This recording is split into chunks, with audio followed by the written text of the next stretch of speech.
The night I found the letter under my apartment door was the night I realized my past hadn't let me go. It was folded carefully, like a love note, but the words were a dagger straight into my heart. You don't have to hide your pain, Noah. I see you. My fingers trembled as I stared at the handwriting I didn't recognize, wondering how anyone could possibly know my name or my pain. But my story didn't start in this apartment. It started years ago with Daniel, my childhood crush, my first love, the boy who grew into the man I thought would always protect me. I trusted him with everything, the way a heart trusts its own beat, because we grew up side by side, sharing secrets under starlit skies, whispering promises of forever. I loved him the way roots love the soil, never imagining they could be torn apart. But life doesn't warn you before it rips away your illusions. Moving into this place was supposed to be a new beginning, a way to breathe again after the betrayal that broke me in half. That first night, as I unpacked boxes, I found a picture of us, Daniel's arms around me, my smile glowing with blind trust, and I whispered, "Why does even a memory of him still cut like glass?" A knock at the door startled me. My new neighbor stood there, tall, quiet, his eyes lingering too long. "Need help with those boxes?" he asked, voice calm, almost soothing. I nodded, and as he set the box down inside my apartment, he said something that made my heart falter. "New starts are hard, but sometimes necessary." His words sank into me like he already knew my story. That night, when I tried to sleep, I heard it, 3 slow, deliberate knocks from the other side of the wall. My heart pounded, and into the dark I whispered, "Who are you?" Betrayal doesn't kill you, but it kills the part of you that believed in forever. My heart still remembers the night I walked in on the truth, the night Daniel destroyed not only my love but my family. It wasn't another stranger he was with, it was my sister. My blood. My best friend by birth, the one I shared childhood laughter and secrets with, the one who knew how much I loved him.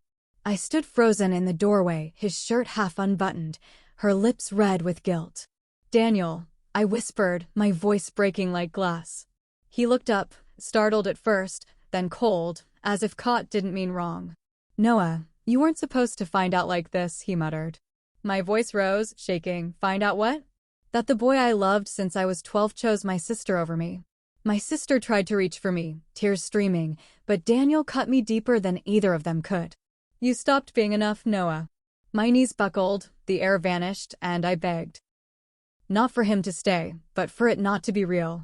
But it was real, and in the fear of losing him, I had already lost myself. That wound followed me into this apartment, a scar that whispered every night. I thought nothing could hurt more than that betrayal, until I opened my door one evening and found my neighbor holding something in his hand. My journal. My secret world. My eyes widened. "Where did you get that?" I asked, breathless. His gaze didn't waver. "It was outside your door." I didn't read much, just a little. Especially the part about love being a peach blossom, too fragile, too easily lost. My blood went cold because only Daniel ever heard me say that. Those words were buried in my journal, written in ink and tears. I tried to laugh it off, my voice trembling, so maybe read more than a little. But he didn't laugh. He just looked at me, steady, too knowing. Sometimes the things we write are cries for someone to understand us. Maybe that someone found you sooner than you think. That night, I couldn't sleep, and at dawn, my phone buzzed with a message from an unknown number. "He never deserved you, Noah." "But I do." Then came 3 slow knocks from the wall, answering the shiver in my chest. The knocks became my lullaby and my torment, some nights soft like a lover's touch, others loud like a demand. And then the notes began, slipped under my door in careful handwriting. "You don't have to cry alone anymore. He betrayed you, but I'll keep you whole. You were always meant to be mine." I should have been terrified, but the truth was, I felt seen. Because after betrayal, loneliness is worse than fear.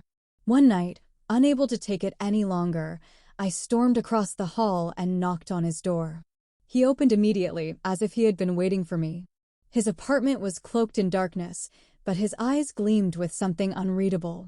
My voice shook with rage and fear. "Why are you doing this?" "The notes, the knocks, my journal. Who are you really?" He stepped closer, calm, too calm. Someone who understands. Someone who's been broken the way you have. My chest tightened. But how do you know things I never told anyone? His smile was faint, chilling. Because I was there. Long before you knew me. I watched. I listened. I learned every piece of you. When you cried at 3 a.m., when you begged him not to choose her, when you wrote those words in your journal, I was there. My hand shook. My throat dried. You what? I whispered, almost choking. His voice softened, almost like a vow. Daniel betrayed you. But I never will. In the fear of losing you, he lost you. In the fear of never having you. I made sure I could never lose you. That night, I woke to find my journal open on my nightstand, and written across the page in unfamiliar handwriting was a sentence that made my blood turn to ice. I'll never betray you, Noah. Even if it kills me. Then came the sound, 3 slow, deliberate knocks from the wall, steady, patient, like a promise I couldn't escape. The final knock didn't come from the wall, it came from my door.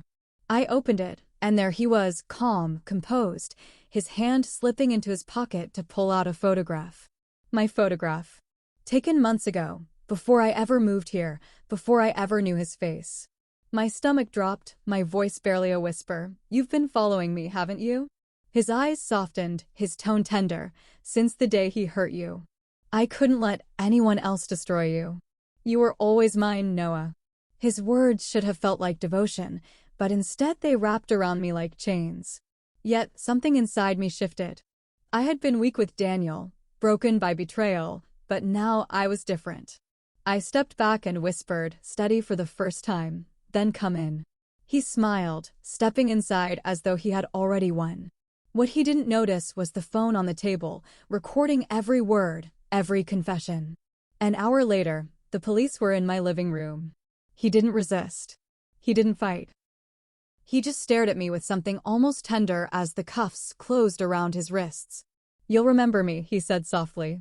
And the haunting truth was, he was right. Even now, in the silence of this apartment, I still hear echoes. Not of his knocks, not of Daniel's betrayal, but of my own heartbeat, reminding me of everything I lost and everything I found. In the fear of losing him, I lost myself.